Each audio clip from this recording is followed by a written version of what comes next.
the kitchen worldwide is the thing that makes the home.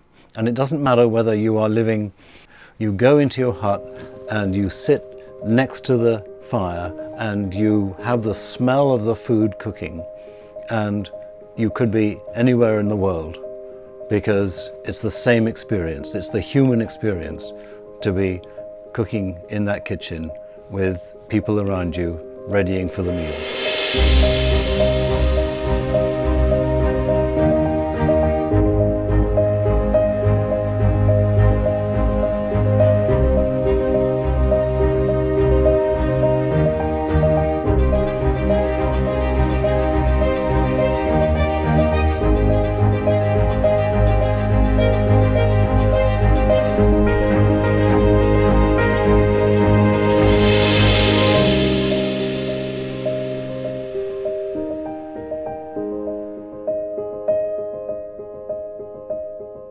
I think more and more the kitchen is a big part of the family life. I think a lot of families are living in the kitchen and not in the beautiful home, because the kitchen is the place where things happen.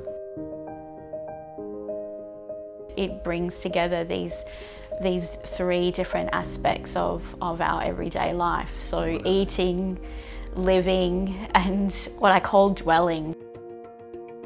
The dwelling part is about how we are in the kitchen, what we do.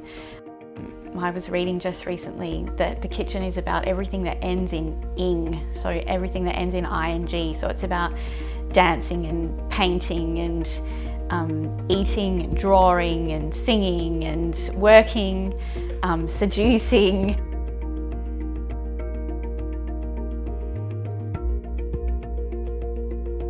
A factor that I see that is really changing kitchen design is that of multi-generational families living within the same household and sharing and using that kitchen. And having folks of all different ages and generations using the kitchen space means that we as designers have to think differently. We have to think about how each one of them uses that, when they're going to use it, how does technology fit into that. Hoy en día, afortunado o desafortunadamente, lo que no podemos negar es que muchos cocineros se han convertido en auténticas estrellas mediáticas con un gran seguimiento y una gran influencia en una parte importante de la sociedad, y eso yo creo que es una oportunidad para aprovecharlo de cara a lo que es la formación, la educación, la sensibilización de esa propia sociedad, ¿no? You can see where it goes. People want to buy fresh, people want to cut the middleman, the supermarket, and feel that they're as close to nature as possible. I think people will go back to growing more at home. Maybe you see it with herbs and tomatoes now, but I think it's going to extend more and more. And if people could grow at least a percentage of what they eat at home, this whole infrastructure of eating is going to change. So I think for me as a scientist, cooking provides a very, very intriguing and engaging way of learning about the natural world. And so we can bring this into schools and early on inspire young students to cook, build those skills, learn about their health, and then also learn about the science behind the cooking. Pareciera que esta conectividad que nos une a todos nos hace perder identidad, pero todo lo contrario. El hecho de estar conectados nos hace descubrirnos diferentes y nos hace valorarnos diferentes y nos hace mirarnos hacia adentro y reconocer que tenemos algo hermoso en nuestra cultura y que queremos compartirla con otros que están dispuestos a incorporarlas en su vida.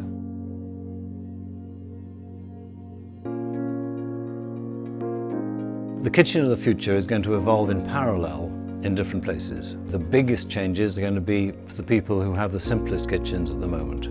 But while they are getting kitchens that are more familiar to people living in the West, then doubtless the kitchens of the West are going to be changing as well. And I imagine that the way in which they're going to change is going to become increasingly subject to robots, to systems of mechanization that we can't even imagine at the moment, that will make things extraordinarily easy. So maybe the kitchen almost becomes like a dispenser machine. So you take out elements, cartridges, and you have that ready for the day or the night, and you come home. I think we haven't found a new energy or a new way of cooking or storage to replace what we're having right now. It's genius that someone create a microwave, because that changed the way of cooking, like heating the food.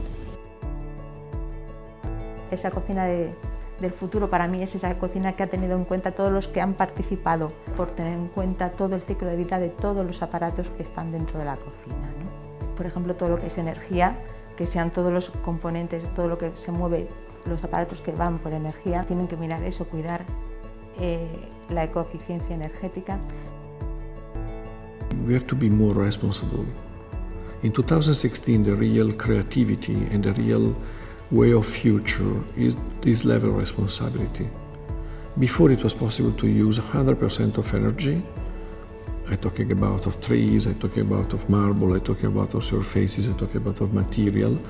Now it's possible to do with a better effect and to use only the 20% of energy. The new treatment with again nanotechnologies on some surface, we retransform something in antibacterial surface. That is it's improving technology. That is the future. Vamos moviendo hacia un hogar inteligente. La cocina no va a ser una excepción dentro de ese hogar inteligente. Y ese hogar inteligente va a favorecer muchos cambios dentro de cómo las familias interactúan con su casa, ¿no? Y va a permitir que los dispositivos que hasta ahora conocíamos y que solo hacían específicas funciones sean realmente multifuncionales y permitan no solo hacer una cosa, sino jugar diferentes roles, ¿no? Y yo creo que en la cocina cada vez más los dispositivos van a jugar ese rol de apoyar ese entorno social como dentro del hogar familiar. There are technologies that we are developing in terms of user experience, so the way people interact with an appliance.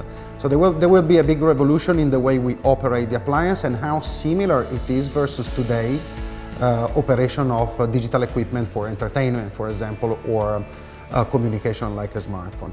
But there are also things that the appliance can carry on through these extended capabilities. For example, cooktops. Cooktops that not only allows you to heat an element like a pan to cook your favorite dish, but also tells you when to put and how much of that ingredient and at which time. The more technology we have, the more opportunity we have to help the kitchen evolve into its new forms, its new functions.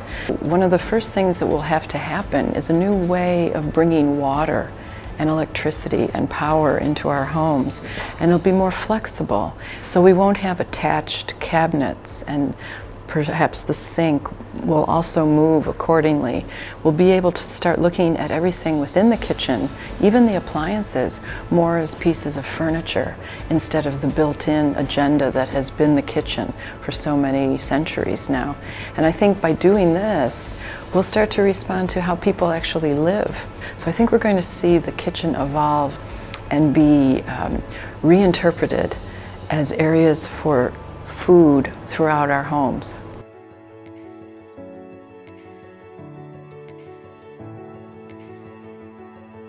The kitchen has three parts: aesthetics, function, and emotion. And the emotional part, it's very interesting. Many people don't usually factor that in. For example, I have a sofa in my kitchen. I use it every day and it's comfort. So it's about building in comfort. It's an emotional feeling of well-being and relaxing. Larger windows will add an emotional piece if you have any kind of a nice view or even just getting the light.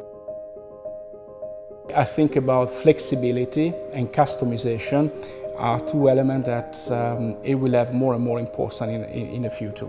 Flexibility in the use of the kitchen. So when I'm cooking is the kitchen, when I'm relaxing is another thing.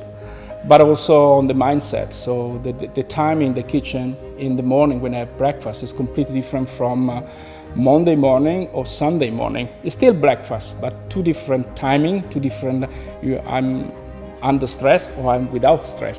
I think the most exciting thing when I consider the kitchen, the heart of the home, is the fact that with all the new technologies and material science, coupled with design, we're going to see dignity for the lifetime, and I can't wait to see what we have in future.